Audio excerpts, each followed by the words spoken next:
Hey everybody, welcome to the stream.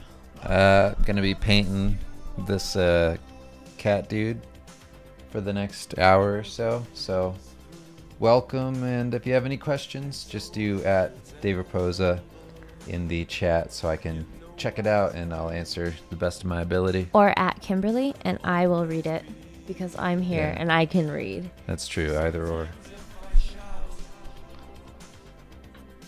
This music feels like it's so loud. It is pretty loud. Okay. Like, does anybody hear anything we just said? Yeah, I have it equaled out on like the actual audio. Okay. Is that better? Yeah. Okay.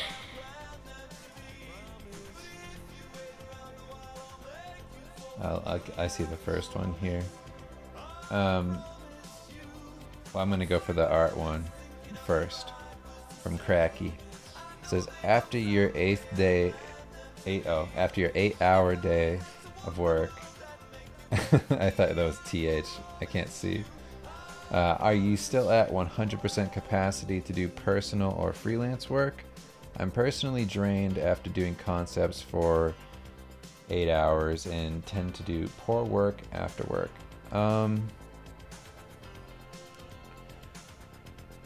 I mean, not 100%, but I do pretty good. I try not to. I'm trying to like cut down on work hours. Trying to get in bed around like 10:30 now, at least.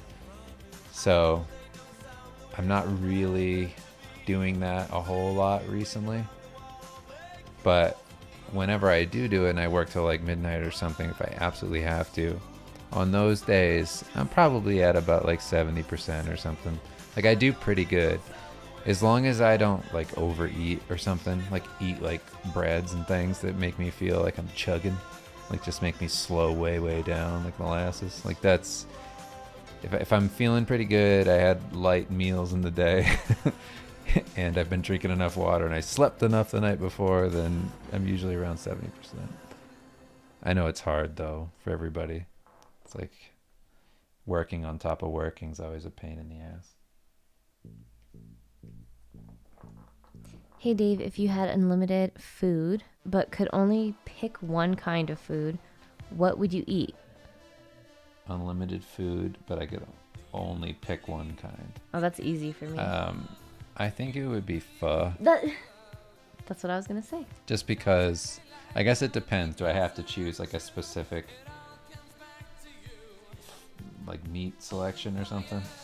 Well, pho is a dish, so that's what I'm wondering, if I need to like be like very specific with what I'm eating. No, because I imagine burritos would be like whatever this person's favorite burrito is, not just like a bean burrito. Right. I'm guessing. But I just mean like you can't be like, I want chicken pho today, I want beef, I want filet brisket flank the day after that. I would just get like one for the rest of your... Right. Then I would do a filet brisket flank pho with spicy broth, and I would have all of the toppings. Fixins. It's fixins. Oh, all the fixins. I'd have all that in there. Absolutely. Yeah, pho. Just because it's like such a varied meal anyway. Has broth. Right. It's like they're it's a very complete. Right, like I could drink the broth one day and like kind of eat just like veggies or something in there, or I'd stick to just the meat. You got variety. Yeah, so yeah, it would definitely be a meal like that has a bunch of variety. Yeah. Daryl Daryl says, not so much a question for Dave, but I'm curious how Dan got started in art. And if it's just a coincidence that you both were drawn to the craft. Get it? That's drawn. That's a good one. I can talk about somebody else. Yeah. Well, Dan drew pretty much his whole life since he was a little kid. His grandma is actually an artist who did really cool stuff. Like she did these really intricate, fine detail, like, I don't know what you'd call them. They're not like trays in like a, they're like a fancy version of like a dinner tray. So she would do these like very fancy paintings and like ornate designs on like these black beautiful like dinner trays and metal and steel and like mirrors and all sorts of stuff.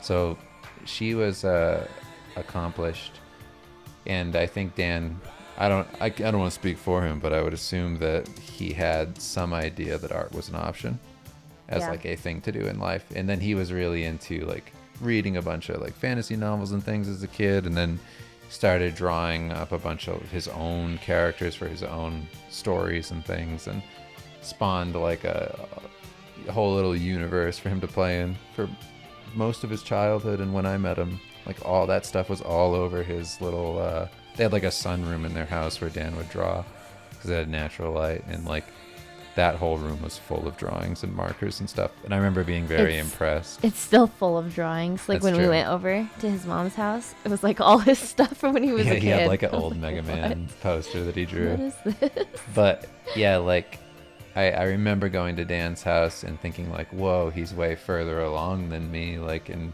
what we're doing. And like I had never thought to like work with all the different mediums that he had. Like, oh, he was like painting things and doing inks and doing like ink washes over his drawings and all that sort of thing. And it was very inspiring to me back then. And then Dan and I started, like, I remember looking at Dan's work. He was doing a bunch of like really intensely detailed Final Fantasy VI drawings. And I was sitting with him, like looking through his sketchbook, like, oh, holy shit, you did all this, like all these teeny tiny lines everywhere. And basically, I was so pumped up after seeing that, after that school year, that I spent the whole summer drawing constantly the year after that. So like me going into the next school year, I had a whole new portfolio of stuff, and I was just like, I'm gonna show off. I'm gonna show everybody that I can draw an orc just as good as Chris Metzen. Warcraft artist. But yeah, that's a little bit of why Dan was into drawing. Mm-hmm.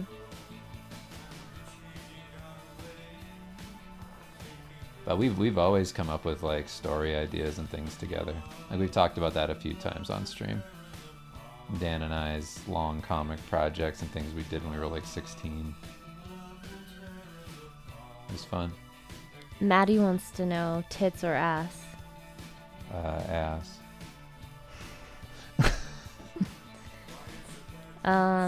Bruce says, I know you're a big anime nerd. I know you're a big ass guy. I know you're a big anime / manga fan. Yeah, I'm a manga myself. Do you read or consume any current or modern anime or manga? No, not really. I haven't been reading a lot of anything since having kids. It's kind of just been a thing where whatever I consume is like very relaxing. Mm-hmm. So I'm not like picking up a book necessarily. I just am zoning out hard, or I'm getting high or something. Like I haven't been consuming books. I should, but I haven't been. And if I did do that, I wouldn't be reading comics really. I usually read like war books, history stuff. Yeah. Why are you laughing? Because it's like that stereotype of like the white man. What was that joke that Shane Gillis said? Of the white man. He's like, if you're reading war books and consuming this and this and this. Didn't Shane Gillis have a joke about that? I don't remember. But yeah, it's dad stuff for yeah. sure. It's absolutely dad stuff. But yeah, I haven't been reading any comics. I was huge into manga when I was a kid. I had like Battle Angel, Alita. I actually had like some of the Zelda stuff that came out. Priest was one that I really liked a lot. I have like the original like Gundam manga with like the watercolor scenes, and Berserk, that sort of thing. Akira, like all of those were kind of staples of being a kid. And then occasionally I would just buy some based on the art style. But I would say more so than comics, like Marvel comics and Dark Horse and that, like I got really into the stories that were in the manga. Like that was the first time I actually read the comic books I bought. because most of the time I just bought them for the artwork. So that was a big deal when I was young. I was like, oh, comics can be really addicting and cool.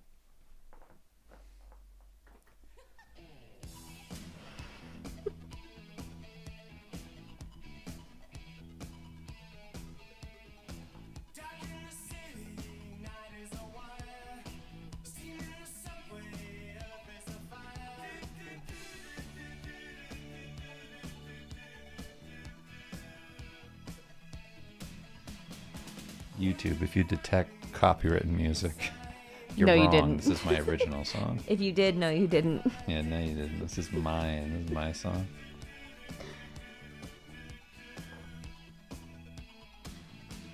This is my band called Sex on the Beach. Jelly Cake says, "Hey Dave, turned 18 day. Was wondering if you could wish me a happy birthday." I wish I could. I He can't. can't. He's I'm legally all out of not them. allowed to. I'm He said happy birthday too many times this year. He's all out of them. I'm barred from wishing 18-year-olds happy birthday. Some people can't be lit near schools. I can't say happy birthday to an 18-year-old. He's not allowed to. Happy birthday.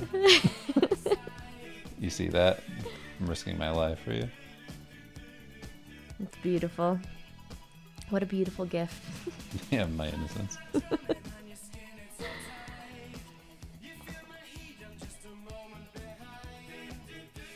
Oh, nice. We got a couple new people in here. Hello. Hello. Welcome. Yeah, welcome. Just doing some inking over this, trying to get some, well, it's kind of inking, it's kind of ink washy, but working in Krita, trying to build up my values so that I can eventually hop over into Clip Studio, render out some of the details, blend some values together before finishing everything in Photoshop. Yeah. If you want to know this process in detail, you can check out Patreon. There's a link below in the description. And last video I posted, which is the last thing I posted for a while, was the Knuckles video. It's a couple hours, walks through everything I'm doing here. Also has like brushes and anything else I use during it.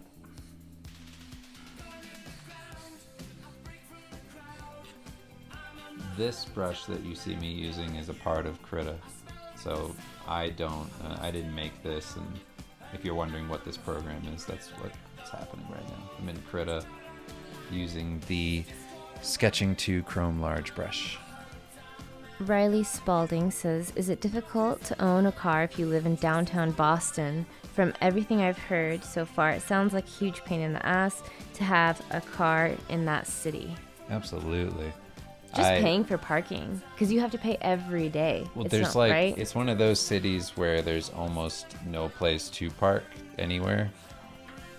I mean, it's kind of nice because then you don't really need a car. Like, there's some stuff you have to drive to, though, around that area, I guess, if you want to like leave Boston. It's not the same as like New York City where you can like live in one tiny neighborhood and have everything.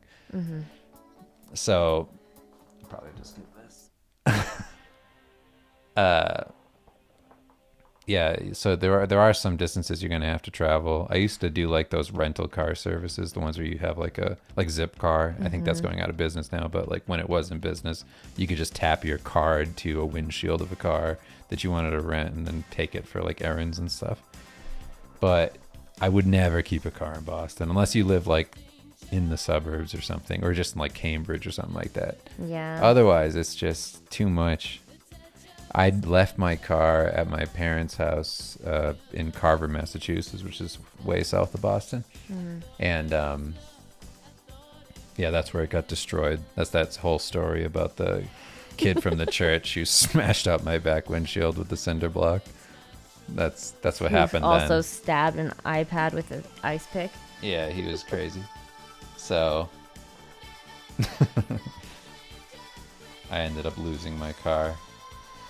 No, it got fixed, and then you sold it to. Then I lost it. You sold it. You just no, you sold it to your aunt. No, I didn't sell it. I gave it to my you Aunt gave Debbie. it to her. Yeah. I just gave it to her outright. I was like, here, you can have this. And then what, 4 months later she totaled it? Yeah, and she got in a wreck. I'm not blaming you, Aunt Debbie, if you're listening to this. I think it's funny. Not that you got in a wreck, but that the car was instantly destroyed. Yeah. Because I was like, this just will that be a car nice, has this bad will be luck. a nice gesture. Yeah. Just gone. Yeah. When I saw the picture of that car on Facebook, she's like, don't worry, I'm totally fine. The car is gone. Oh. I laughed so hard. I was like, oh boy.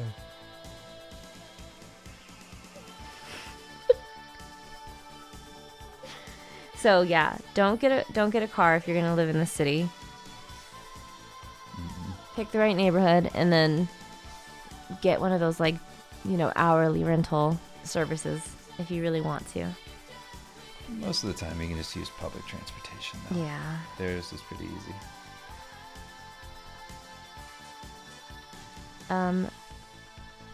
Jacobo says, hey, how do you deal with self-doubt as an artist? Putting yourself out there is great advice, but what if your posts get 30 likes on a good day? How do you wrestle with that self-doubt? I think you need to divorce yourself from that as a value. I really do think that. I think if you're good at what you do, you enjoy what you do, and you're actively trying to improve. Just that you're honest with yourself about what you want to do, and you put that out there, and your work reflects that. It's that you're going to draw people in no matter what. But I know it's really hard, and maybe it's impossible if that you grew up with this as the value indicator. It's but getting likes and all that shit just doesn't mean anything. There are artists that are hugely famous within the art community that don't have online presence, and when they post, their stuff doesn't get very many likes, even though it's amazing work. I see that all the time. That doesn't mean that they're not who they are. That doesn't mean that their work doesn't deserve more, but it just isn't the thing that they value the most. They're working artists, so you could say that they get that dopamine from the people they work with. Sometimes, sure, but not all the time. Most of the time, these people are just doing it because they love it. They like the work that they do. They're secure in that place, and then that other stuff doesn't really matter. I get validation, how important it is to seek that out and have something that's oh, this means I'm actually doing it. But try not to let that be the thing that dictates what you do. Because that's going to lead you down a worse path. When I stopped really posting online and making that my identity of oh, make sure that I get something up every day at this time, whatever, even if it's a quick sketch, just something needs to go up. When I got out of that mindset and I just said how about I just sit down and do a book for a year straight, or 6 months, whatever it was, and don't show anybody. Just do it because you want to do it. What are you gonna find out about yourself? Oh wait, since Don't I'm not post getting any progress pics, nothing. Right. It's so I'm not getting any feedback from anybody, but I have to trust myself. And what do I like? What makes me happy to do something every day? You start to rethink really what's important to you, and that helped me a whole lot. But yeah, that's my best advice. Just try and find some way to, I don't know, just not have the internet points matter so much, because it doesn't matter. You're the one who has to live with you, All these other people, they might like what you do for a second, but then they're on to the next thing. You're just a commodity online, a pretty thing to look at for a second.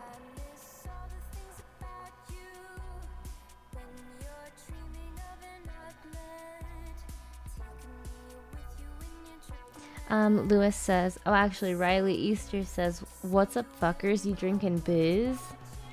No. You drinking booze? Not drinking booze. I try to say that in my best Canadian accent. Lewis Whitworth says, I spent last week in Maine, but stayed in Boston one night before I flew home. Had some great Italian at a place called Dolce Vita. Even came with a real Italian man berating my family. Hell yeah. That's authentic. That's like the place you took me for my birthday. And we were just like crammed in there. We were basically like eating dinner with the entire restaurant because you sit so close. And the chef comes out and brings out the food, and he's just this huge person that cannot fit between any of the tables. And he's just like belly in our face and just talking to us. Yeah, that was really fun because I was like so happy that Kim got to see at least a little bit of that whole like Boston vibe when you go into, I mean, Italian restaurants are very good for that, especially in Boston, but like they're way more like aggressive and in your face and just like no personal space. Yeah. Just talk at you. I used to love that. Yeah, I liked it. It was fun. We also had really nice Italian food there too. It's not like that everywhere. If anyone's like afraid of going because of how people are more aggressive there. Not. It's just like if you go to kind of small neighborhood places and things, people will be very personable. But people don't really make fun of you in that place unless they like you. So it's not even a bad thing when it happens. Yeah, I was only there. Unless you're getting yelled at with slurs on the street, which has happened to me. Those people don't love you. We kind of talked about how I was like, I would have loved living there. Like, I should have moved out to you instead of you to Colorado. Yeah. And you were like, no, no. Like, the guys are too aggressive. And then I was like, really? You think they're aggressive? And then we went back that one summer, and we were just staying with Dan. You weren't even living there at that time. And you guys went to the bathroom for a second, remember? Yeah. And I was like, oh, okay. Dude just came up. Yeah, they are aggressive. It was like a second that you had left my side. And immediately, like, he had to have seen you walk away. He was that close. And then he was like, hey, what's up? I was like, wow, they are aggressive. Didn't somebody also... Weren't we on, like, Newberry Street and somebody, like, congratulated you? Or something? Yeah. And I was like, Jesus Christ. Right? Someone was like, hey, yeah, and I was shouting at them. I said, hey, that's toxic masculinity. Hey, man, congrats. That's toxic masculinity. My woman's ugly.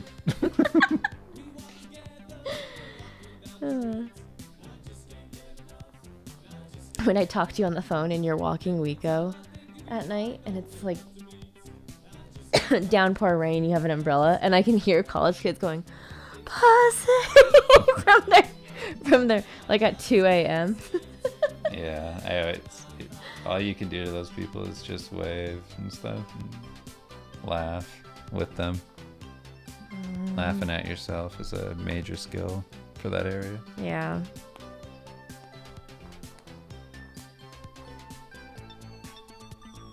What software are you using? I refuse. Krita. I just talked about it. That's why I said that. Somebody might have just joined. We just got up to 59. Okay. Hello. Hey, everybody.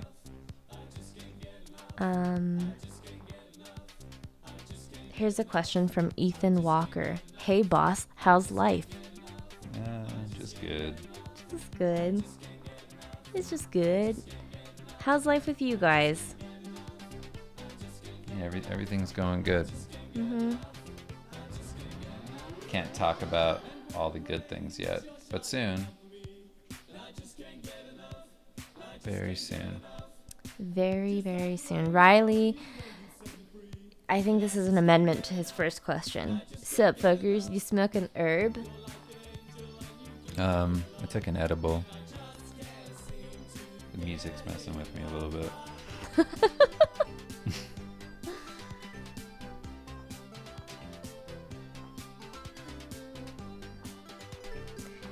Hey Dave, what is one important thing to keep in mind when creating a character? Depends what you mean. Like, in like a literary sense or just an art sense? Because if it's just an art sense, then it comes down to conveying personality and the gesture of, making sure that you're evoking something that somebody can tap into a little bit or associate like a character trait to. Like something where it isn't just character stands perfectly still doing nothing. Like they're gesturing, doing something. There's an attitude about them. They're hurt. There's, an expression on their face conveying something about who they are. That sort of stuff's very important so that they feel relatable in some sense. And then outside of that, it comes down to simplifying it so the characters, at least generally speaking, simplifying it so that the character feels iconic in some way, like Mickey Mouse being like black, red, yellow, that sort of thing, and white. Like stuff like that is important. Just keeping everything pretty easy to see, and in terms of the silhouette as well, quickly identifiable against whatever else this character is a part of, whether it's a world or other characters, a fighting game, part of a team, something like that. It's like they need a clear silhouette difference. It's going to make them easily readable within the context of either like a comic story or a game. Doesn't really matter. It's generally across the board. Makes sense. And then if you're geeking out about it hard and you know a lot about their story and things, it's conveying as much of what you understand about them as possible and just everything else I mentioned.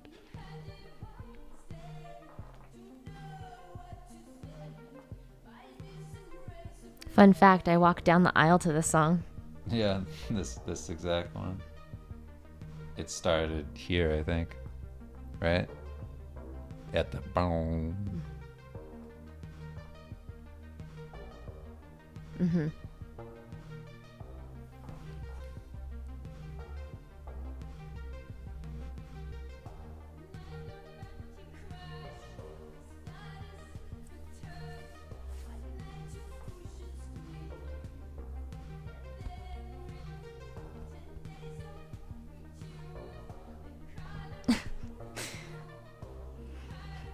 Senior Bob says, I have red wine and peanut butter in the fridge. Hell yeah. Hook it up.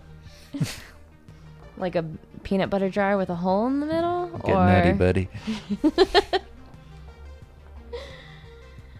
King Kerr says, I just got back from driving 13 hours straight. Happy to be sleeping in a bed instead of my car.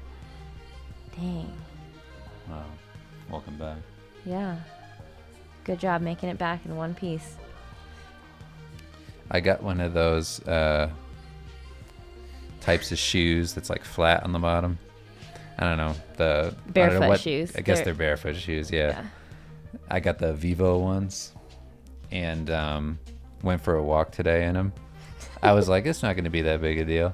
And I was like, wow, okay. I was like, my knees hurt. My like feet were sore after a while. I was like, oh, have I just been walking fucked up for years? Oh, good. Perfect. You got to get back into it. You got to start walking and getting in shape and you got to undo. Making sure my feet are strong for when I'm old. You know what they say about those old people? Her feet were so weak. What were we going to do? We had to put her down. Her feet were weak. That's what they do in the old folks home. They go, but I've been walking with barefoot shoes. My feet are strong. She's sick in bed. She has a week left. And they go, what is it? It's her fucking feet. It's her fucking weak feet. This dumb bitch. Weak ass feet. Look at these arches. She wore too many shoes. It's not the, golden arches you gotta worry about. It's the ones with lacy feet. So stupid.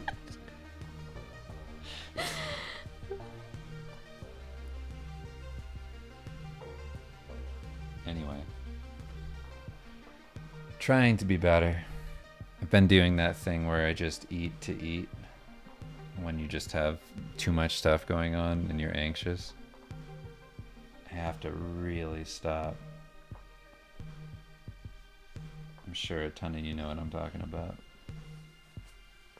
I think that's like one of the harder things about I don't know if it's one of the harder things about working from home. I think people also like snack like crazy at work too. Yeah. Well, okay. It's just see? one of the things. Yeah, but this is the thing. Like, we can control what comes in our house, but when you're a nurse, and you know how That's many true. fucking pizza parties we had? Thanks for doing a great job. Here's another fucking shitty pizza. You pieces of shit. Hey, night shift, it's fucking cold. Thanks for being lifesavers. Here's a half-eaten donut that day shift tried and they didn't fucking want it, so you can have it. Thanks for doing a great job, you piece of shit. So I'm just saying, there was a bunch of crap at our, like, always, like, really, really bad food. I feel like so many nurses just snacked all day. That's a good trophy though, or like a certificate. Thanks for doing a good job, you piece of shit. That'd be a good. That's what it felt like. Good plaque to get. Honestly, having pizza parties as a night shift nurse in the ICU while pregnant during COVID, like, That's awesome. it was just so disgusting. It's like it's the equivalent of somebody being like, here's a rag, clean yourself up. Like, it just felt so disrespectful. Like, here you fucking go. Just shut up. We got you pizza that one time, remember? I get you the worst What thing else do you to want? eat Yeah. this late at night. And it's cold. Something you definitely shouldn't be consuming this late. Yeah. If you want to be healthy at all. Always. And then we always had, like, clients who are like, patients, you know, family members who were like, oh, thanks for taking care of our family member. And they would bring us, it was like candy and cookies all the time. Always. Yeah. Here's caramel popcorn and cheesy popcorn. Hey, my family runs a hot dog truck. Here's 50,000 hot dogs, nurses. Gobble those down. It was always like the most unhealthy food.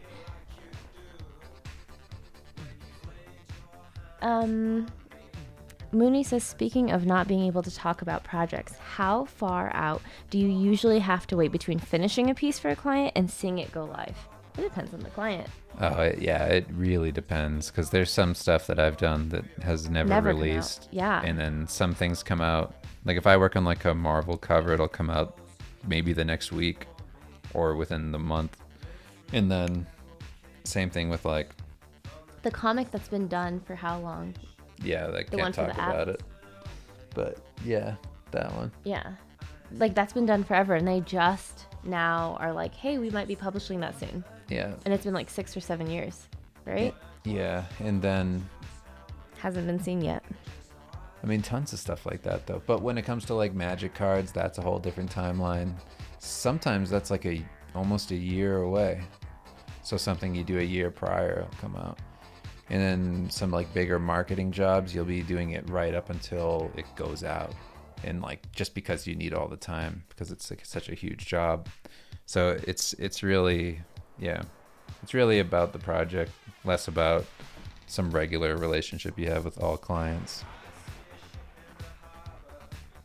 Uneducated Logic said, gotta say, I really love these streams because the both of you are so much fun to listen to, banter back and forth. That feels fake.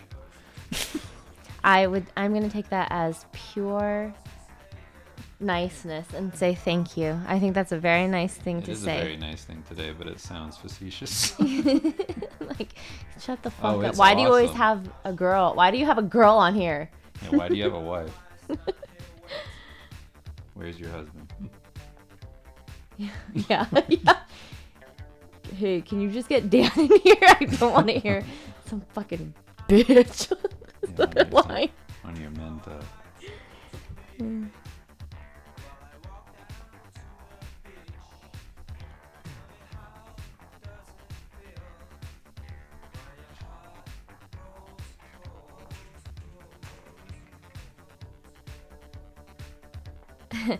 Jacobo says, I really resonate with the stream where you called art college a hug box. That going to college won't get you everything you want. When it comes to an art career, where do you really start? where do you really start with an art career? Mm-hmm. Well, I think something like a college or an atelier or something like that. Like, it's good to have a place where a person who knows a process and a different skill or something can help show you a way. That stuff is really nice. Like, especially like if I have any sort of regrets about not going to a school, it's all revolving around like exposure to different materials and things, because I'd never had that growing up, and then I didn't have it later on when I started working, because I did everything digital, because it was the cheapest way for me to work. And I still don't really paint with like a bunch of different things. Like, I have stuff here, but I don't have time. And I dabbled in like watercolor, gouache and whatnot, but like outside of those mediums and inks and whatnot, I really don't have a ton of exposure to different ways of working. So I envy that kind of experience. I think that that's nice. Everything else though, I'm glad I did it the way I did it, because I never had people telling me like I can't do something a certain way, or I can't have a XYZ job I dream of because it's not possible or it's too hard. Well, nobody ever dissuaded me. The path isn't linear. It's like, this is the way they teach you is a way to do it, not the only way. Yeah, which the good schools will convey that in a way where they're, you know, saying that art can be anything. Like, you can find a way into this field, and, you know, however many different doors lead to a satisfying end. Like, there's so many different types of jobs within the industry, and like all the different jobs I've done, between like toy design and clothing design and a bunch of different products and different like box arts and music video, movie posters, storyboards, comic books. Like, I've done I think I've done nearly everything you can do. I've designed bookmarks. Like, I've done so many different things. So it's like, if you have the skill set in one regard, then it applies to so many other options. Mm-hmm. And that's been the nicest thing, that like I never got put in a box. I never got like limited on what I could do in scope. Mm-hmm. I always was like, whatever, I'll do it. I figured out how to do this on my own. I'll figure that out. Mm-hmm. Like the art teachers who would be like, your style, your art resembles this, so you should start pursuing careers in this field. And I think if you're just starting out and you don't really know where you stand, and you're still discovering yourself as like style, like, you know, style wise, I think it's easy to be like, oh, okay, like this is some guidance. This is somebody telling me like to go, but maybe they're just actually like narrowing your options, you know? Yeah, sometimes people can kind of inadvertently put you into their like, I don't know what you'd call it, their like safety net of what they know works, and not let you kind of go out and do whatever. And that happened. I mean, I heard like countless stories of schools that were too narrowly focused on one thing or another, that ended up giving students like a whole perspective leading out of school on like what they could do with their lives. So like that, to that effect, I'm like, I'm glad I didn't go. I wish I had the exposure to other like mediums and things, but like being able to teach myself, just winging it and getting through freelance and just learning through constant failure was really all I needed. But yeah. What was the like and initial also being thrust critical of yourself too? What was the initial thrust of the question? It says, I really resonate with the stream where you called art college a hug box. Right. You won't get everything you want when you go into college. So when it comes to our career, where do you start?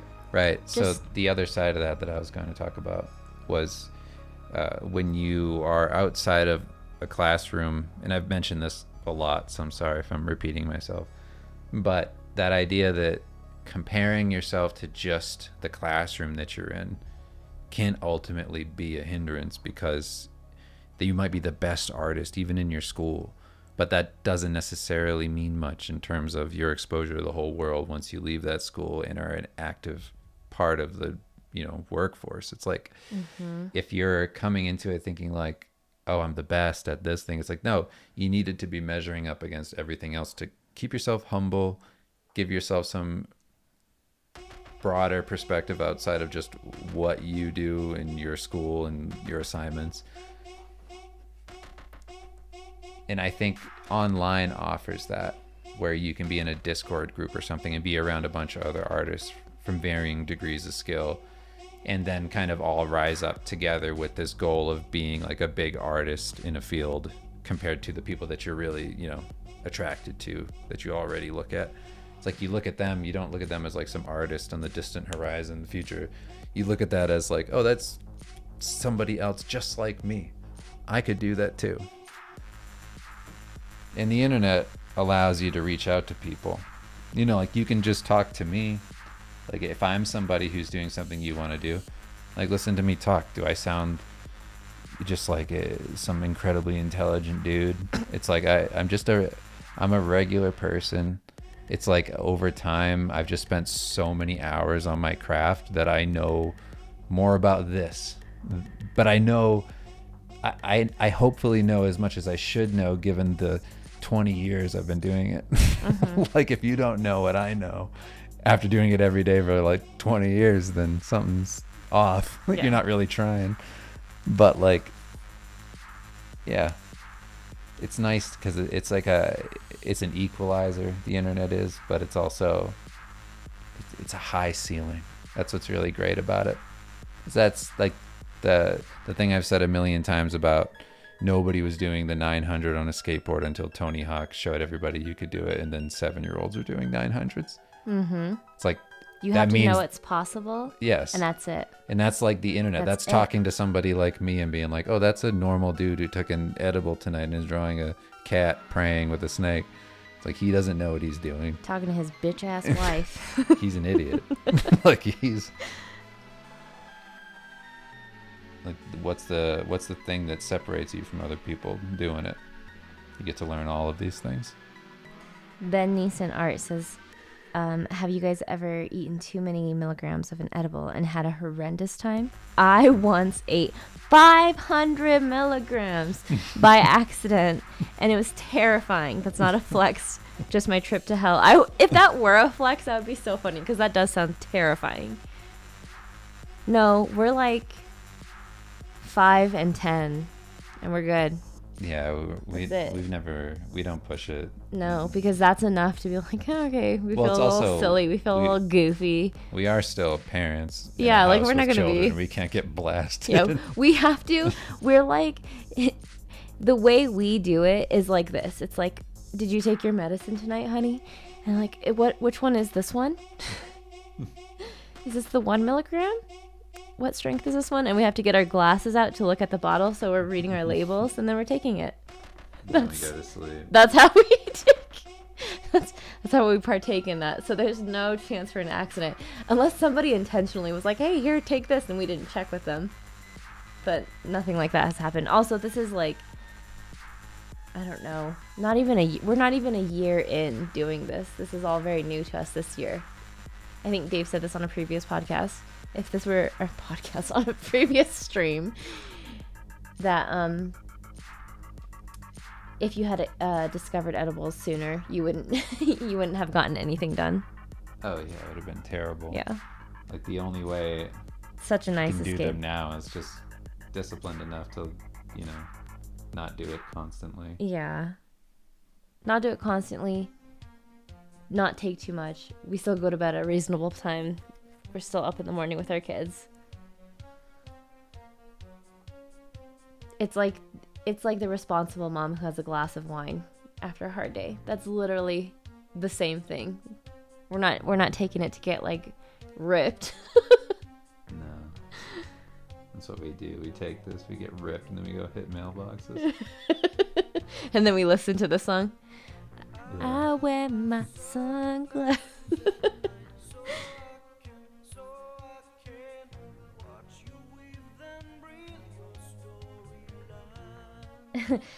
On that, this is probably a personal question, but how on earth did you get married being a professional illustrator, given the fact that this line of work demands so much of your time?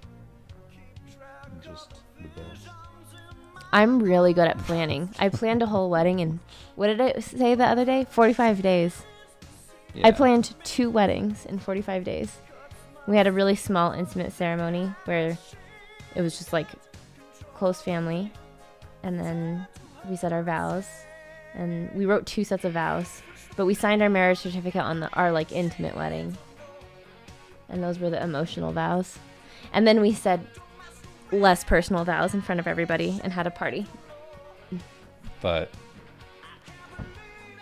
I mean, really, it's just making time for people you care about. It's just a choice, you know? And the thing is that if you're really focused and you have strict discipline about your work, you can get, generally speaking, this is just from my own experience, you can get just as much done in a focused, short amount of time as you could in an entire day if you're not wholly like focused on what you're doing. So it's just kind of a switching up how you work. At least that was the case for me. Like being able to be in a relationship where like we're actively doing things together daily and having fun traveling and whatever, enjoying each other's company. It was all about being strict on balance.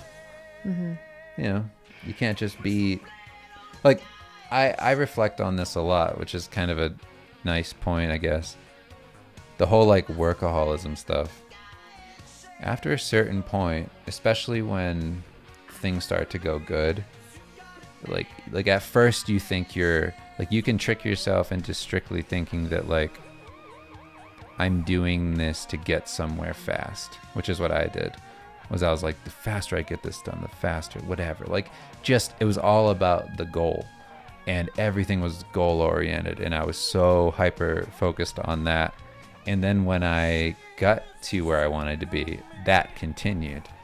And it was like, at what point am I using this as a way to like escape everything that I know I need to be doing that isn't necessarily something that furthers my career or gives me money?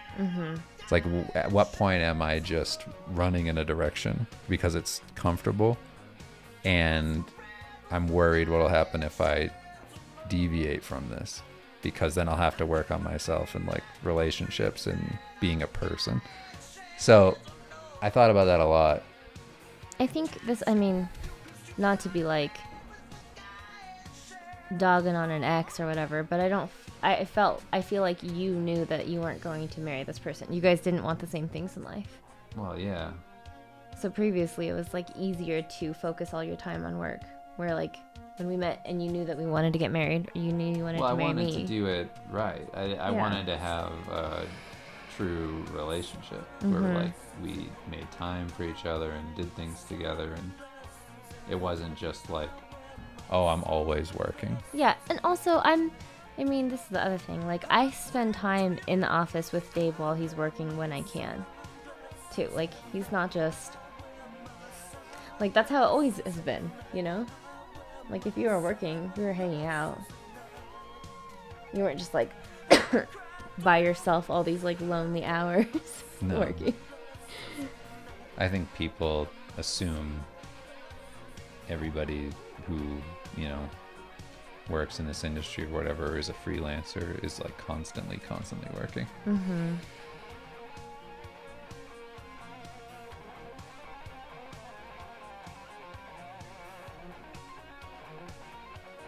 Also, I mean, for our wedding, as far as like getting married, we were pretty reasonable about things too. I think we ended up having 100 guests at our like the big party. Right? Like, everything was fairly reasonable. We had to cut back on a bunch of stuff because we had to dip into the, like... Oh, yeah, something came up with our first book. Yeah, all that trouble with, like, shipping stuff. Yeah. We had a loan for our... Well, no, we had money set aside for our wedding, and we had to loan it to the business to get, like, shipping covered for a bunch of people who order books. So we had to, like, make a ton of cuts on our wedding because of that. And we also didn't take a honeymoon right away. We took a mini moon, and then until we could save up more money and make up for whatever we lost for, you know, shipping costs and stuff that you had to cover. Pay $25,000 extra in shipping costs. Yeah, that they didn't like quote you for, so you didn't go back and charge people. We had to pay for that. So once that was all kind of like balanced out, we took a honeymoon. Like we got married in September and we took a honeymoon in January, right? Yeah, it was. To Italy. Yeah, it was fun.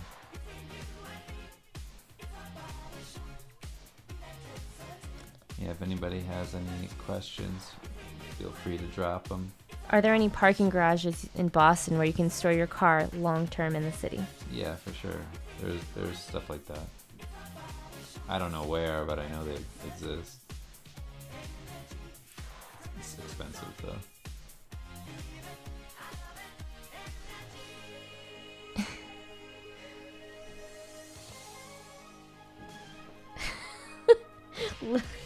Lewis Whitworth said, "Can you imagine if a patient was like, 'Thank you for saving my father. Here's a 5-pound bowl of quinoa and roasted carrots to share with the other nurses.'" We'd be like, "Oh, thank you. Oh my God, finally. Something that's not going to just like weigh me down when I have to be on my feet for 12 and a half hours a day. Please don't give me ice cream and pizza." What do you want me to do? Be sleeping in one of the empty beds?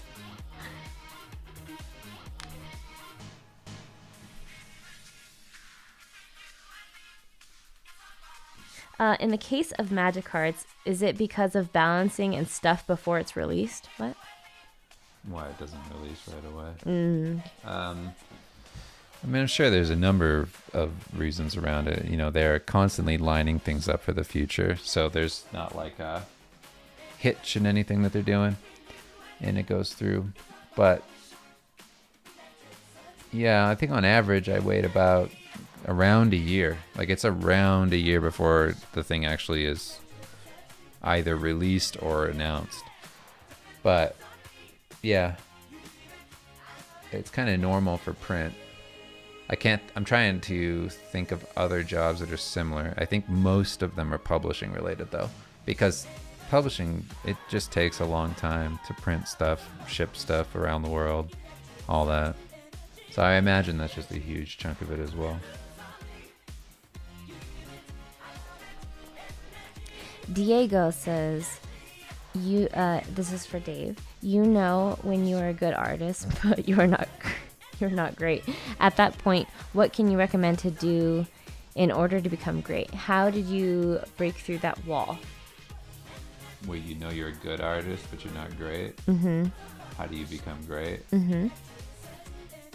I mean, I never thought of myself that way. I never thought like, oh, I'm a good artist, I need to be a great artist. Like I never thought like that. I always just thought, I never thought statically, I guess. I never thought like, this is what I am right now. I was just like, I just have to do this and then I'll get there. I'll just have to do this and then I'm on to the next thing. I'm getting better. Like I was just thinking I'm getting better every day. Mm-hmm. Not like I'm great good right now. I'm good, how do I and then get I'm great? It's Yeah. like, no, I was always the person just going up steps. Yeah.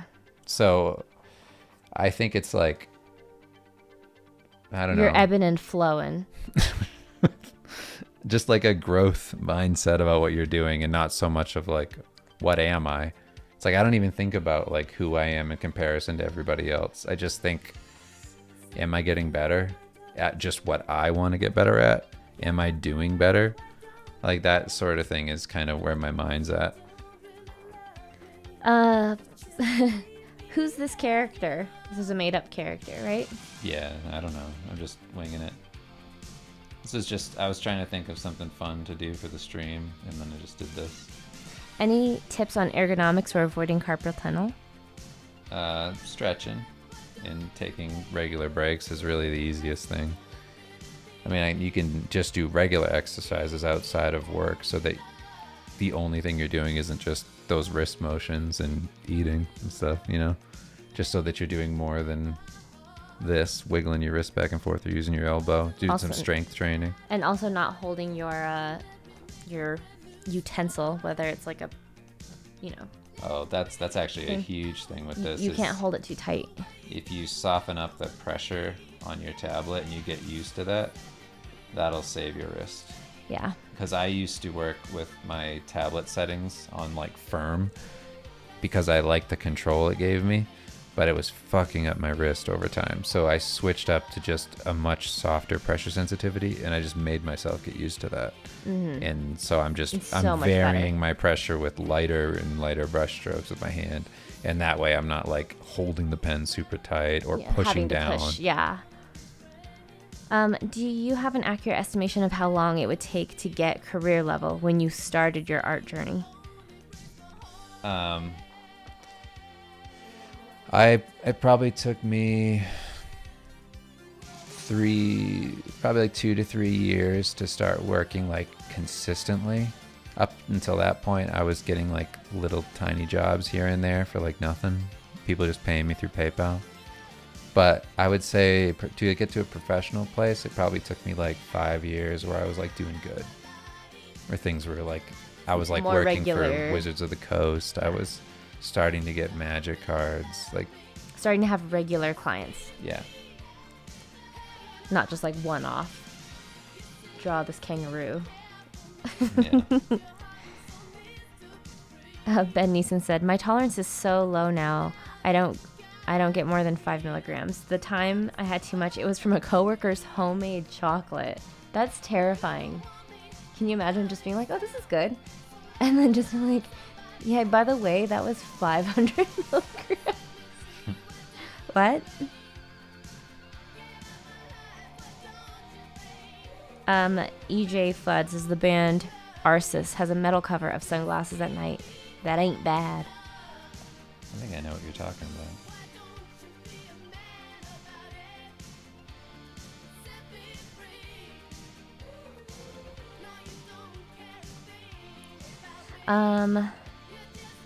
I think this username is pronounced Bold Banquet.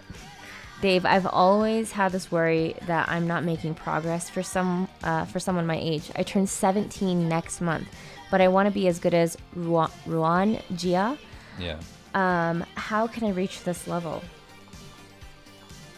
Well, you're definitely not too old. I got my first job doing work like at Google Dave Raposa Power Glove, but 2 separate words, Power Space Glove. I think it's 2 separate words for that band. The metal band, the cover band. If you search Dave Raposa Power Glove cover, then you'll probably see them. I've done like a few for them, but the first one I did, which was for the PS2 kind of like DVD case cover, I did that when I was about 16 or 17, if you want some like perspective on where I was at your age. And I just, when I was young, I remember thinking like, my family's poor, I'm probably not going to go to school, I don't know what's going to happen with me. You know, I could do this, I could maybe be a concept artist someday. Before I took it super seriously, I had the thought. So I tried getting more and more work doing that, and I did a bunch of stuff for like RPGs and things that people were making.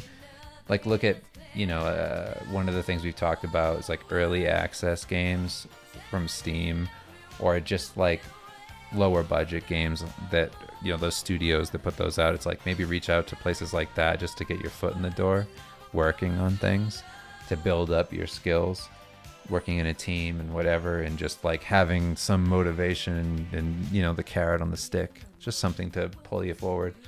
But then just get into the regular mindset of like, I wake up every day, I at least have to do an hour of studying every day.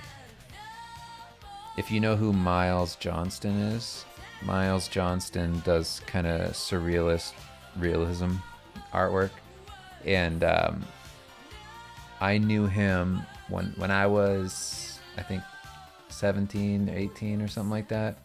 I was talking to, or maybe I was older than that, maybe I was 19. He was a part of the conceptart.org sketchbooks, which was like a big thing back in the day. And there were a lot of young people in there who would post occasionally, which is super inspiring if you're trying to do it. And then you see like, oh, look at these like high school kids are here like trying this, like go for it. Like, you want to encourage everybody to do something with it, with whatever skill they have, because it's like they're so young and they're already trying and they're already reaching out. Like that's amazing. So I was super encouraging to Miles back then. He was 13 the first time I saw his artwork in the sketchbook section. And by the time he was like 20, 21 or something like that, he had already started his career, like didn't have to go to college or school. And now he's like a pretty famous dude. And he has like galleries and sells prints and things. And like he did all that by his 20s. If you really take it seriously and you work hard at it and you develop your skills, like Miles started out thinking he was going to be like a fantasy artist working on RPGs or something like that, and now he's like this fine artist working on stuff that has nothing to do with any of that. He tried doing concept art when he was young, and he abandoned that, and he would have conversations with me about like, I don't really know what I'm doing. I don't think I'm this artist. I don't think I'm a person who can do freelance like you or like other people. Like, I don't know what I'm doing. And then he kept trying and found his way into this fine art area. And now he's a big name in that world. I'm just saying that if you really try and you work hard and you stay a part of a community and you develop your skills and you're disciplined, then you can really make something of yourself by an early age and have a career set. I was also, like you could look at me and say I was one of those people. I started at like 16 working for people. And then by the time I was about 22 or so, I was working. And then from then on, I was just like working professionally. But yeah. I love Krita more than anything else, but I had a problem regarding smoothing. What are your solutions to this? Thanks. Well, hold on before you say that. Dan was saying that Miles did go to an atelier. Yeah, he did. But what I meant was that Miles was already doing great before he got in. Like, you had to be a great artist to get into the atelier. Like, he definitely got better at going to that place and had opportunities to grow. But Miles was already becoming Miles by the time he was there, which was great. I think no matter what, he would have done it. Is really what I meant. Was like his whole lead up to that, he was becoming great. What were you saying? Any problems with smoothing in Krita? Any what? I love Krita more than anything else, but I had problem regarding smoothing. What are your solutions to this? Oh, I don't know. I don't know what they're referring to. Like, I haven't changed anything in my settings for this. So I'm not exactly sure. The only thing I adjusted was, I think, the like pressure sensitivity in the program. That's it though.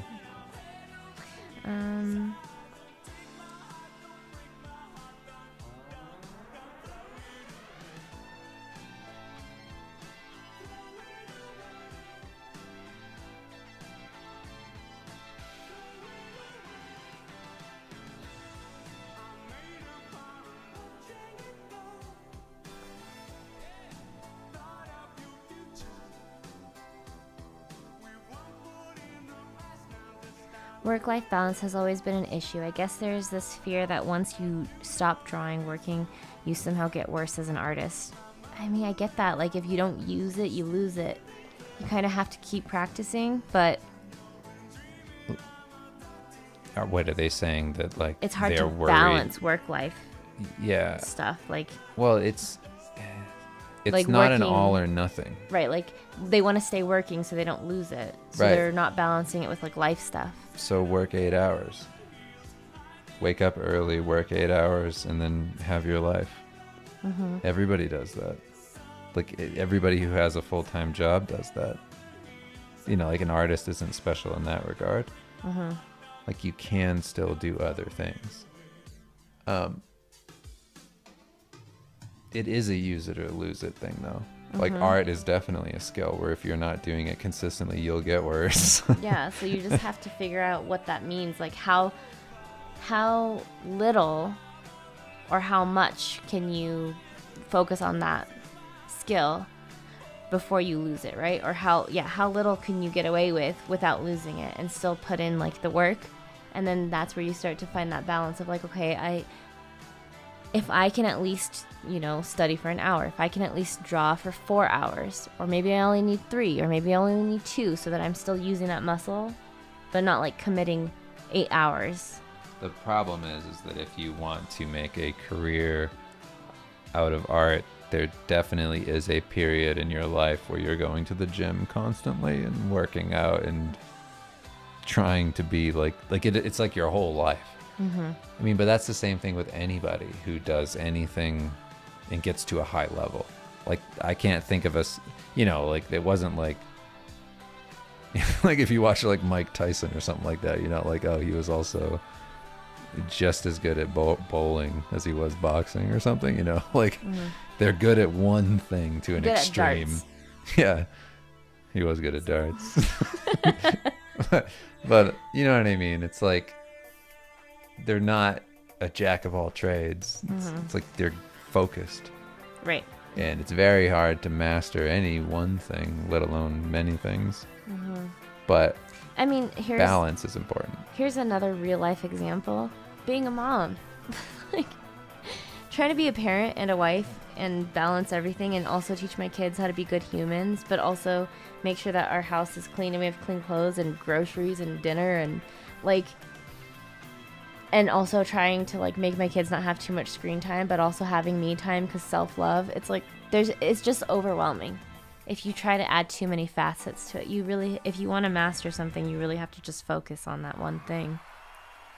Yeah, something has to get sacrificed. I mean, right.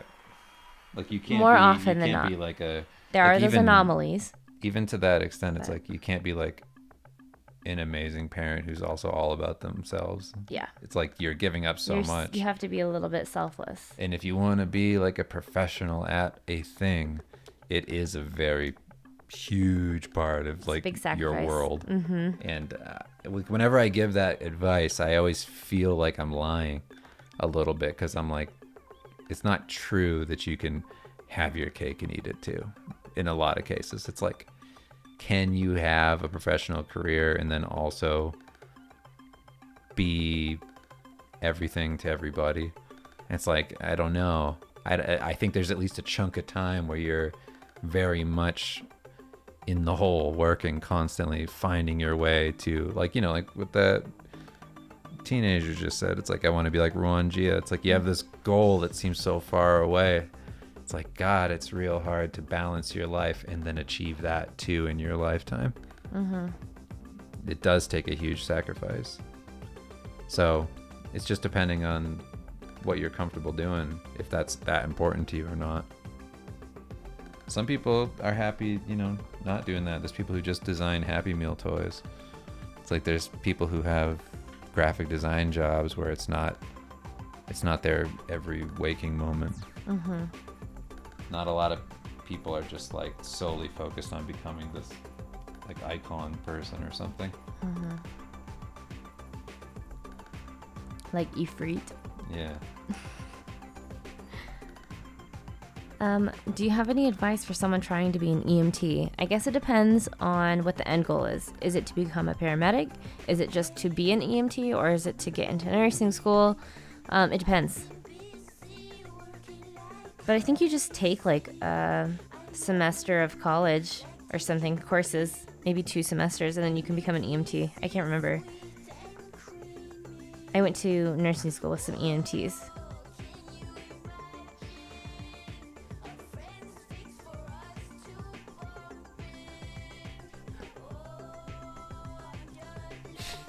The Bomb says, I just got this live recommended in my YouTube, and now I'll follow you because your art is so beautiful.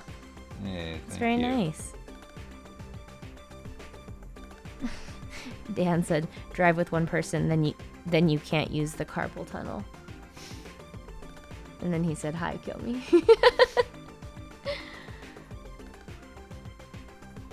Lewis Whitworth says, what do you think it is about your approach to rendering realistic lighting that differentiates you from other artists who do the same thing? Your realism has very distinct look. I don't know. That's a hard one because... But it's true. I mean, you can, like, I could look at something and be like, that looks like you. That looks like you did it. Well, yeah. I mean, I get that. I'm not saying that's not true. I'm saying that, like, that's a hard one because you don't get to decide that. Like, I don't get to decide, like, what it is about me that's resonating with people in any way. I don't know what that thing is. Like, I don't know. Like, it's to me, it's the same thing as asking me, like, why do people like you? No. It's like asking me, like, why do you talk like that? It's like, I don't know. I don't know why my voice sounds like this. Like, I don't know. Like, I don't know why this is my voice. Like, why is it my voice? Why don't I sound different than this? Like, I can't just change it. Like, this is just what I was born with. This is, like, there are certain things that are who you are. Like, this is just how it comes out when I do it. Yeah, exactly. It's like, so your perception of things is also that.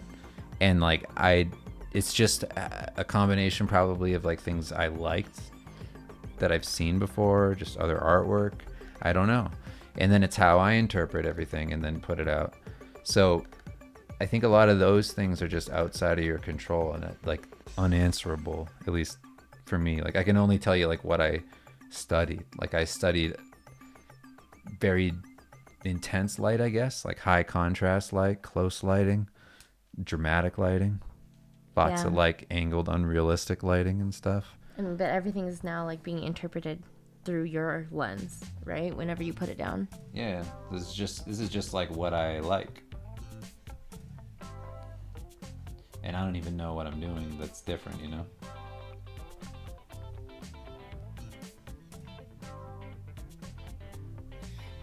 How did you manage the Logan poster on Procreate? The Logan poster. Yeah, how did I do it? Is that what they're asking? How did you manage it? I broke it up into sections and painted it because it was such a huge painting that the whole thing crashed over and over again whenever I tried to work on the file. I think I broke it up into about 6 pieces or 7 pieces. I mean, not 7. Probably, like, it was either 6 or 8. I can't remember. Probably 6. And then I just plugged them back into the main file on my computer after I finished in Procreate. It was such a shitty approach. It's a miracle that poster exists, by the way. I had no idea what I was doing. I had no idea. Kim remembers. I was just struggling for so long. How many times did you redraw that girl's face? So many. Oh my same God. thing with Hugh Jackman. Oh my God, so many times. Like, now I could just do it. Like, if you asked me to do that poster right now, I've learned enough drawing that, like, I can just do it now. Yep. I could do that poster so fast compared to what I did then. But I needed to take on those challenges to know where I was weak and how to better approach my future projects and plan better. And you just learn from all those things. And man, I learned so much doing that poster. It was such a stupid approach, everything about it. And then we went to the movie theater and we saw it. It was in crazy. the, like, thing. I'm like, you did that on an iPad. It's so stupid. And then your brother took a picture when it was in Times Square, and you're like, you did that on an iPad. Yeah, that was before all you people got free tickets to Times Square for your NFTs. How did you not get a free iPad for doing that poster on that? That was fun. I tried to get, like, stuff from Apple and Procreate. I wanted to turn it into something else. And they went, you the guy with the Garfield hentai? No, thank you. That was before that. No, thank you. These are upstanding citizens in this chat. They don't even know about that. Spacey says, what's your favorite commission you've ever done? Favorite commission? Logan's up there. Because it's a miracle and everybody loves miracles. Just because it was such a big point in my career. It was such a big, like, you could point to it. Yeah, you're just like, wow, that was a movie poster. Like, that's crazy. And it was in Times Square, which was And like I used to be a little kid who looked at Drew Struzan and be like, I also have a movie poster. Yeah. Outside of the era of the painted poster, have something. So that was cool. That was really cool. What's another one? I guess the G.I. Joe boxes were really funny for me. I like jobs that are funny like that, where I get to do pulpy stuff that's just kind of stupid. So those G.I. Joe ones were great. Mindbender and Serpentor. Outside of that, I mean, it's not a commission, but everything involving Steve Lichman has been like huge career changing stuff. So yeah, it's like turned you into a writer, having writer's credits. Yeah, so there's I don't know, there's a bunch of jobs that I'm probably not even thinking about. Stuff from early on. I worked with the Black Ranger from what's like, is the Black Ranger from the Ivan Ooze Power Rangers movie, is that the Asian kid? Can't remember. I don't know. But I worked with him when I was like 19 on a pitch for something. I have a bunch of like weird jobs like that from when I was young. And I remember thinking like, whoa, I'm working with the Black Ranger.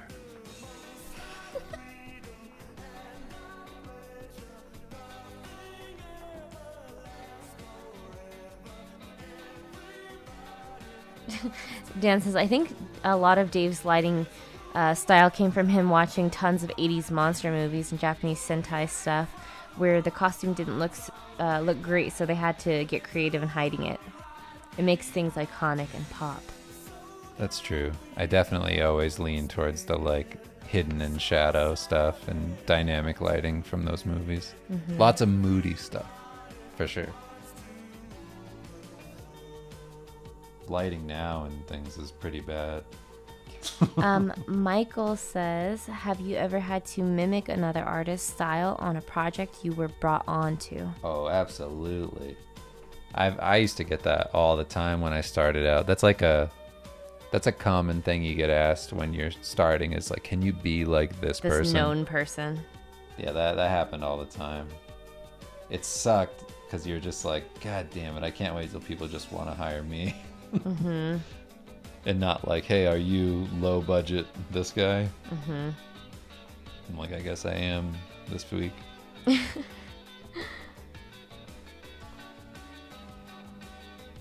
But it is such a great feeling to break through that and just have like people who are like directors and things be like, oh, I love your work on this and whatever. And you're like, my work?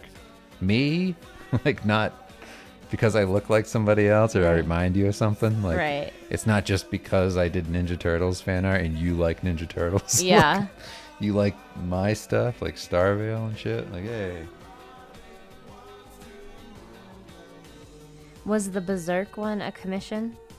No. It's just for fun. It was all for Patreon, really. I just was, trying to get better through Patreon and then offering those high res. So all that stuff's still up, by the way, if you want any of that. Just process for pretty much everything. And then, yeah.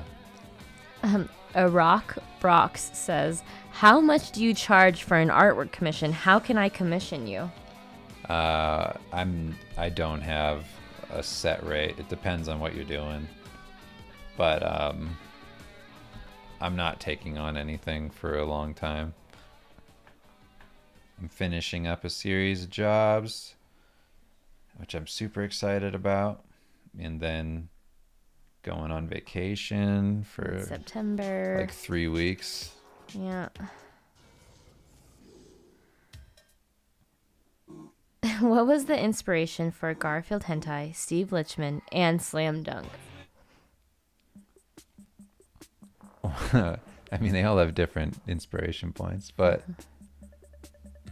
the one I can tell you about that's pretty easy, Starvale was just I mean, I'm sure it's a lot of it's inspired by like Gotcha Man, and then Starville wasn't like even the listed Daft, on there.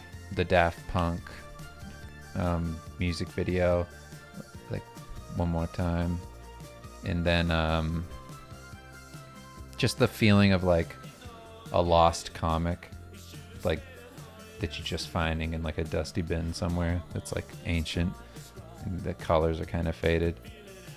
Like that'll be like one point of inspiration, and then kind of atmospheric, like 70s kind of sci-fi synth stuff. And then for something like Steve Lichman, it's based off of Dan and I. We're joking around about our jobs, basically, like working for RPG companies, and just everything in RPGs, at least at the time. Now there's like irony and all that stuff because like the D&D movie and whatever, and Critical Role played a big part in that. But like when we were starting that series, there wasn't a lot of like making fun of itself. It's very serious, and it'd just be all these really dumb ideas. And if you're very critical of things like Dan and I are, where we always like making fun of stuff, it's like you see all these dumb ideas that are so self-serious and whatever, and you just want to trash them. So that's what we would do in like Skype calls all the time. Just like, what are you working on? And Dan would tell me what he's working on, and then we'd like make fun of it. And he'd ask me what I'm working on, then we'd make fun of this dumb illustration I'm doing.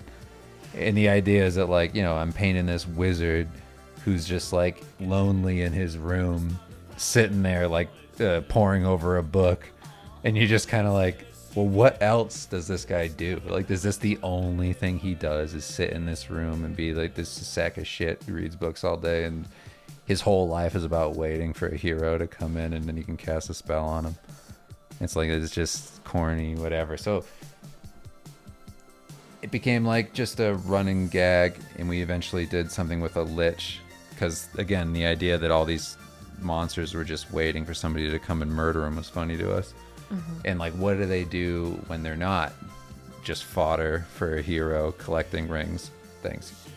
Like we had pitches for Steve, and one of the things that I liked is, it's like a person playing a game. It's like you go and you kill a goblin, you go through his pockets and you take the gold and the ring off his finger, and you're like, yeah, what was that gold for? Was that meant for like child support payments? What about that ring? What if that was an engagement ring? It's like you just fucking ruined this whole guy's universe and like his family and everybody. And like, that's basically what Steve was just the reality of that kind of universe, and how kind of narrow it was. Mm-hmm. And just how, if we expanded on it, could you show like how ridiculous is it that if you're a monster hunter, you peel off the skin of a turtle and wear it around in front of the turtle's relatives? It's like, that's fucking nuts. You're nuts. You're a serial killer. So yeah, that was funny, and then became a whole series that was really good to, you know, just get out all the jokes and things. Something totally different than regular fantasy work. Everything that we used to do on Skype, now we do in a comic. Mm-hmm.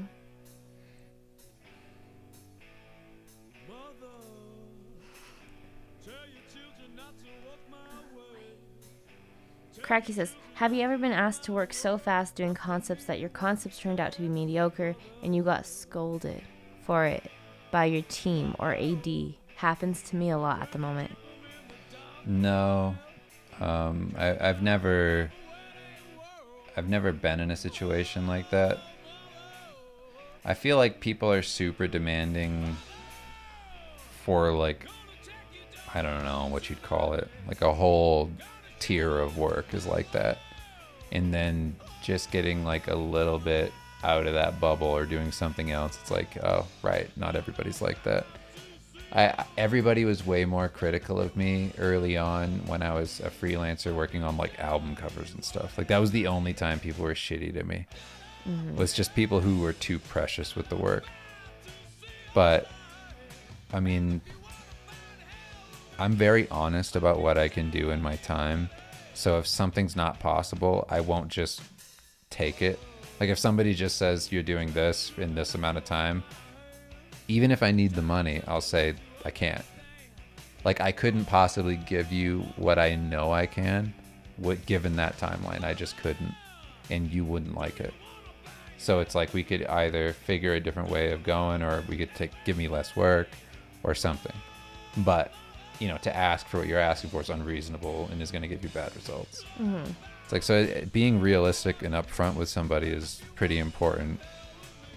Like, I'm never worried about like, oh, if I say no to them, then they're going to find somebody else and replace me. Yeah. It's like, no, because if you know your limitations. If you say yes to that, then that's you forever. If you say I can do that, then that's who you are. You're the person who can do that. And if you can't do that, then you're setting yourself up to fail. Mm-hmm. And then you're going to be replaced anyway. Yeah, don't overpromise yourself.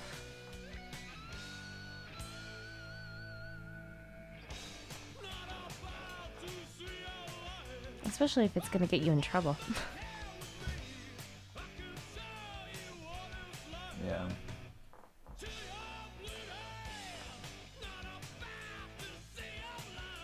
Dan said he had to style match Steph and Carl. Oh, Stefan? Stefan? What was it? Yeah, Stefan and Carl Kopinski on miniature projects. They quit for 2 whole years. It was insanity. That True. is crazy. I remember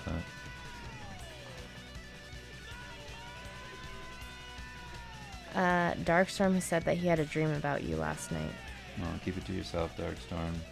Next. Don't be coming in here with dreams. Not of me. You pervert. Beat it, pervert. Beat it, creep.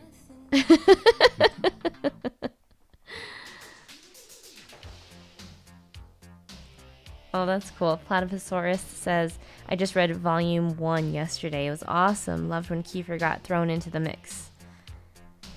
Well, thanks. I felt the exact opposite.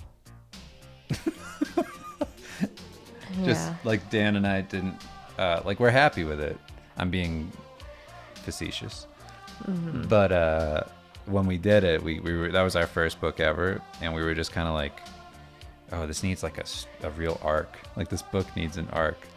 When really it should have just been stupid comics with a loose story that holds it together. Or just like a relationship evolution or a character arc. It doesn't need to be a whole story. So like, yeah, we know better now. So complicated. But back then we were just kind of like, we need a thrust. We need a story. We need something for this to be about. I gotta figure out how to make money off of this. That's exactly what it feels like.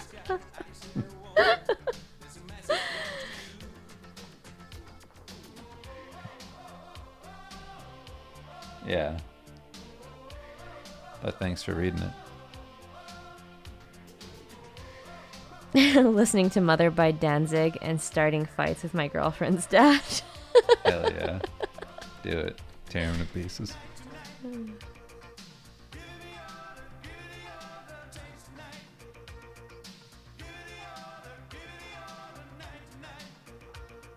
There isn't a way to get the Lichman books currently outside of the U.S., but we're working on it. We're working on a deal with a publisher at the moment to get the books everywhere. Yeah, we'll get the rights to the books to be able to do softcover. That's kind of the initial idea. We'll see what all happens. We're trying to get soft covers out because we know, hardcover is kind of a big ask and they're heavy and, we want something that's commercially viable. We don't want like our hardcover to just be like the cheapest option. Mm-hmm.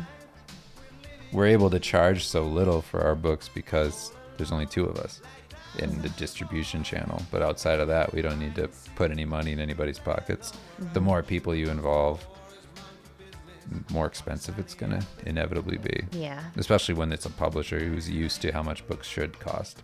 Right. And like we're charging ridiculous money for how big our books are and the quality. It's like they're not going to take that hit. Yeah, they're not.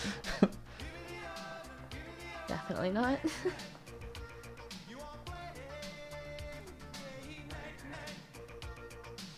Yeah, I got a playlist with these songs.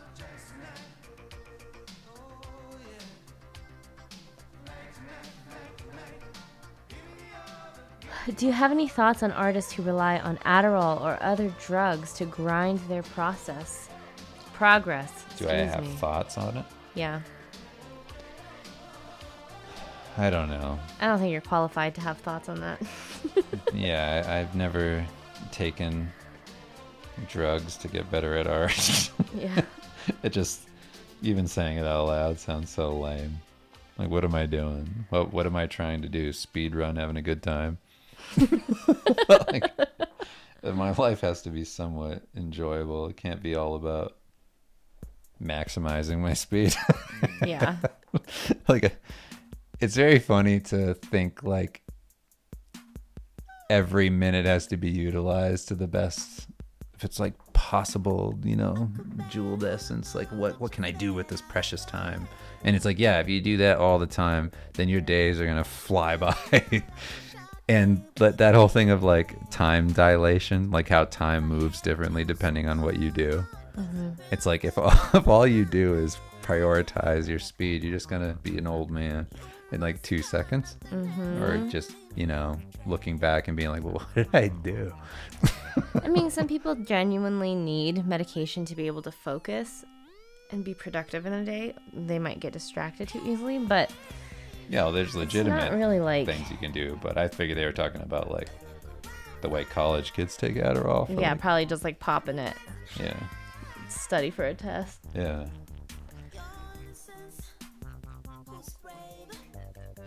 Where do I need to drive to get these books? Is it only in the U.S.? At the moment, it's only in the U.S. Yeah. Depends on where you are, I guess. You might not be able to drive there. You might have to swim there. You might be able to get them off of like eBay or something. For very expensive. But in terms of like us selling them, we had to stop selling them internationally. It was just too terrible. Like, we had a distributor that sent stuff out internationally, but the way that they were doing it, so many books got lost. Like, I would say 50, realistically between like 40, maybe like 30 and 40% of all orders went missing. And it was such a pain in the ass to constantly have to ask them to like resend out books and keep up with like multiple people who ordered internationally who didn't get their stuff yet, that we just called it. We were like, we're done. Like, too complicated. We're done doing yeah. That. Too much extra effort, like having to keep up. Like, that was the whole point of hiring them, you know? Yeah. To like relieve that responsibility, to have a little bit more peace of mind and take a cut for that.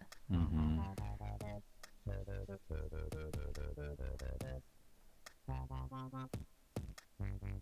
Dan said that his thoughts on Adderall are coming soon. I feel like that's the last thing that you need, Dan. You need to sleep more. That's what you need. Not stay awake more. Caffeine is a drug, says Azur. Yeah, so's a good time.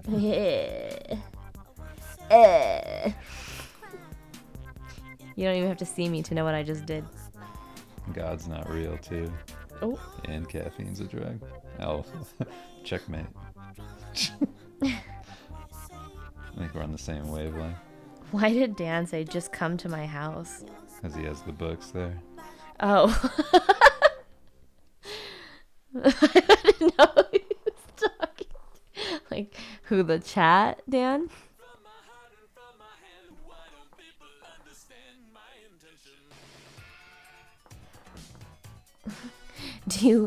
Dan, do you live within 10 hours of Winnipeg?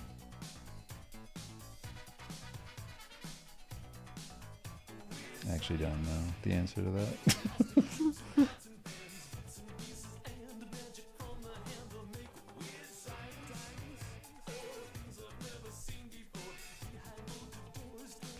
Okay, here's the scenario, chat. You're a DJ at a wedding.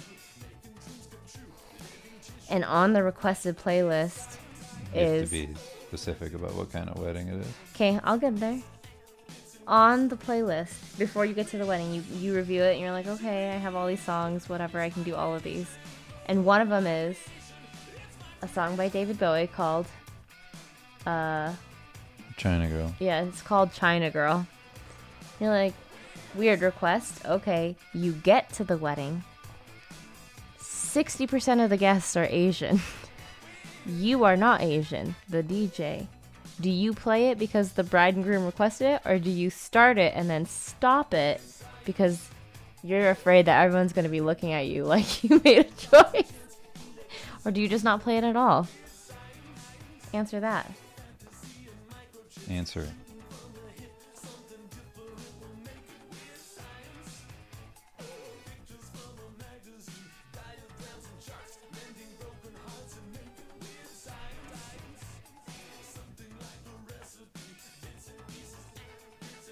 Riley says, I play it 8 times. Well, I specifically told our wedding DJ, Play it louder. I said, hey man, you did not play China Girl at the wedding. They emailed us afterwards. And we're like, can you review our DJ? Because it was like through a company. Mad. I was like, I told you to play China Girl. We heard you start the song. You started it and then you stopped it. You looked up from your DJ booth. I saw you get embarrassed and change it. I hope that you are never hired again.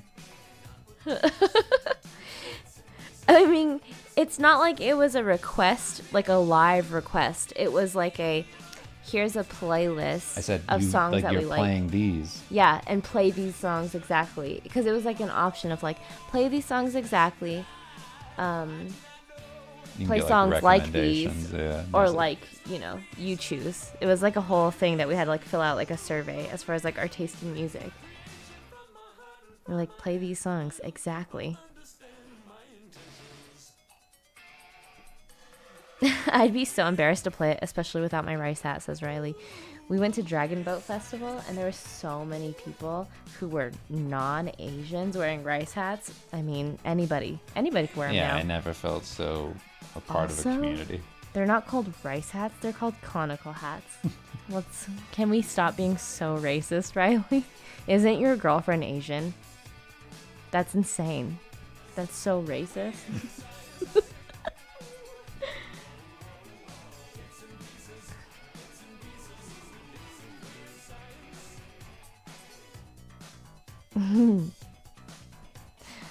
Play Billy Idol instead. Money, money. Loop it.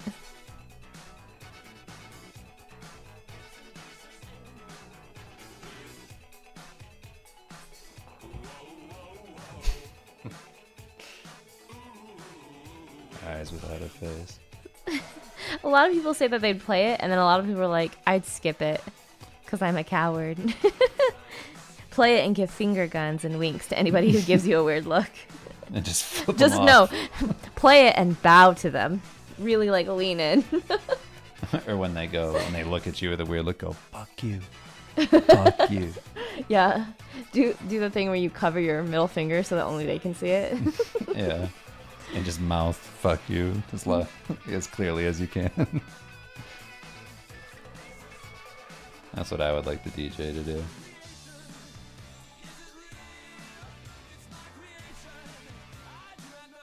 Dan says, I wish it was China Girl, Turning Japanese, 18, and Godzilla, etc. I mean, not all the song choices were racist for our wedding. No, it was just that we actually like that song. Yeah. I remember the first time you played it for me, it was after your dad passed away. We drove up to New Hampshire, and you said, I had played like a really nice song for you, and I was like, this song makes me think of you. And then you said, this one makes me think of you. And then you played China Girl.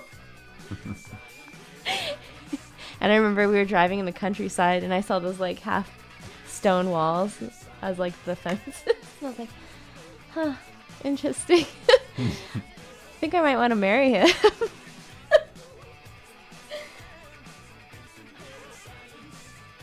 Yeah, you gotta feel out the room.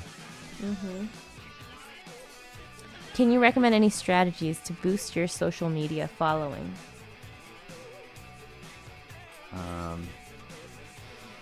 Post regularly. Be yourself. don't try to post just to post, because that'll hinder your growth as an artist. Quality work over consistency. Those are long-term things. Platypusaurus says, put a gong sound effect on the soundboard to introduce the song.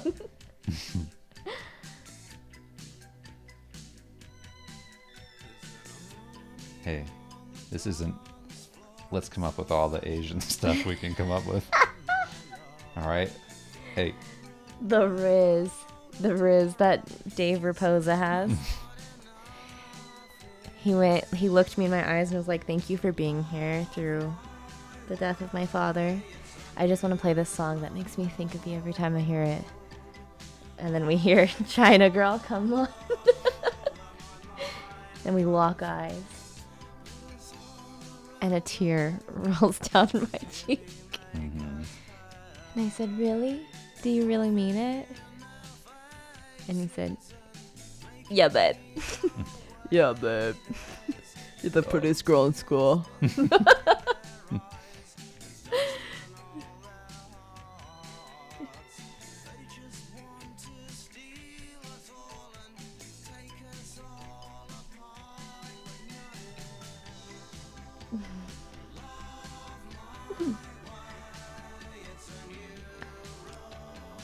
Dave Rizposa. What? Dave, what are you drawing? Just curious. I thought it was Beerus at first glance. Beerus? Yeah, it's that cat dude from Dragon Ball Z. No, this is just a random Egyptian cat.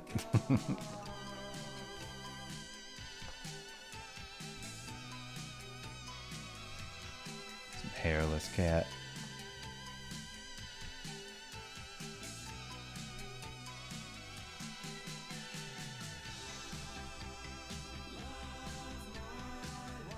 I'm just thinking of the Mummies Alive intro right now. Just wanted to let you know why I was quiet. I'm thinking about the character with the snakes that wraps around him and then turns into armor. And I was like, I wonder if that's what I was subconsciously doing when I drew this. I was imagining the snake wrapping around and then biting his head and having it turn to a gold helmet. It's fucking awesome. Mummies Alive has some great designs. Random Egyptian cat. In quotes.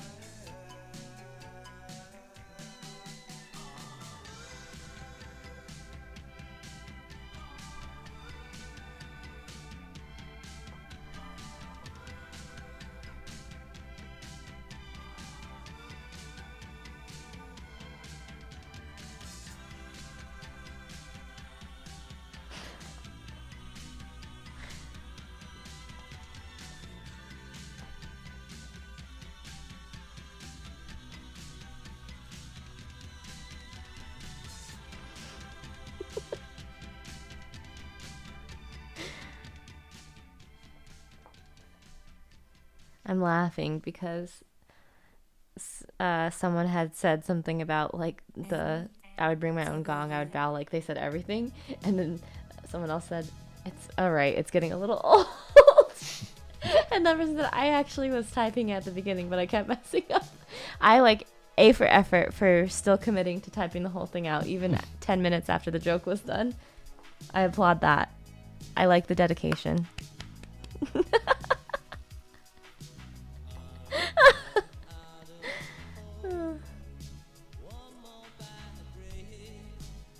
Ew. Crikey says, petting those hairless cats is so weird. Feels like playing with somebody else's ball sack. It's true. The wrinkles. Something you do a lot? What, play with my balls? Other people's. Feels like someone else's. That was the key word. It feels like you're playing with someone else's ball sack. That is a weird way of phrasing it. Why not just your balls? That's what I was saying. Yeah, that's true. Does it have to be somebody else's? Can it be yours? Is yours No. different? Mine's covered in hair. Yeah, actually. The person I'm feeling doesn't have any hair on their balls. It could never be mine because mine, full bush. And it's wet. My balls are wet. So it wouldn't feel like that. I need a friend's mine dry is balls. smaller than the other. So it's definitely Dry, clean shaven balls.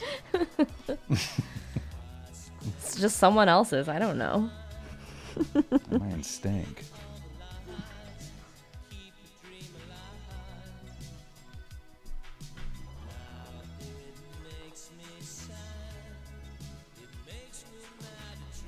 Okay. Okay. I'm just about somewhere with this. My balls are covered in blood. What combo did I just walk into? The cat is sponsored by Manscaped. I wish.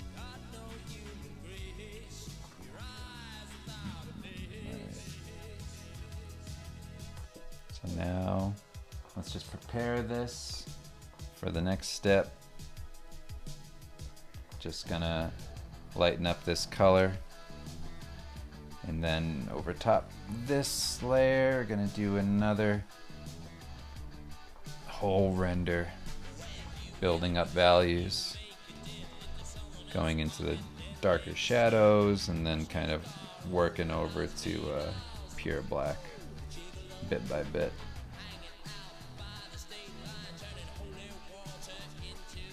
But this is how I always do it. But at least the whole underpainting thing is done from this stream. So that's good. I was able to be somewhat productive, even though I stopped a lot. Dan's balls covered in blood. Been there. Yeah. Dan knows what's up. When Dan's balls are just bleeding profusely. You didn't know why? Oh, Fun fact, Dan and I have both worn toddler's diapers for different reasons.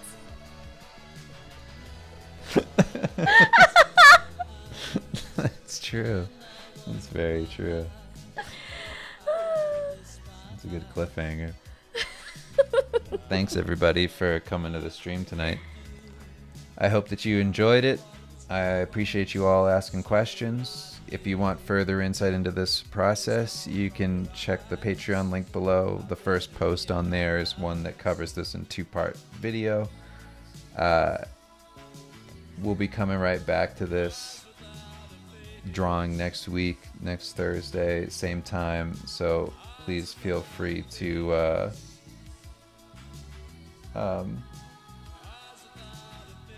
subscribe. There you go. That's what I meant.